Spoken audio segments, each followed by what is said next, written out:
ఏపీలో కౌంటింగ్ కు ఏర్పాట్లన్నీ పూర్తయిపోయాయి. కేవలం మరికొన్ని గంటల్లో మాత్రమే కౌంటింగ్ ప్రారంభం కాబోతోంది. 175 అసెంబ్లీ సెగ్మెంట్లలో 111 చోట్ల 20 రౌండ్లలోపు కౌంటింగ్ పూర్తవుతుంది. ఇక 61 నియోజకవర్గాల్లో 21 నుంచి 24 రౌండ్లు, మిగతా 3 చోట్ల 25 రౌండ్లకు పైగా కౌంటింగ్ జరగబోతోంది.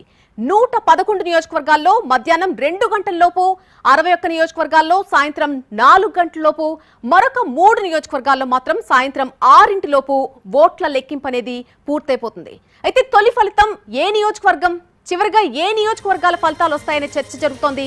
అయితే ఉమ్మడి జిల్లాలను బట్టి చూస్తే తొలి ఫలితం పశ్చిమ గోదావరి జిల్లా నరసాపురం నుంచి వెలువడే అవకాశం కనిపిస్తోంది. ఆ తర్వాత అదే జిల్లాలోని కొవ్వూరు, పాలకొల్లు, ఆచంట నియోజకవర్గాల ఫలితాలు వచ్చే అవకాశం కనిపిస్తోంది. నరసాపురం, కొవ్వూరు నియోజకవర్గాల్లో అత్యల్పంగా 13 రౌండ్లలోనే లెక్కింపు అనేది పూర్తయిపోతుంది. విశాఖపట్నం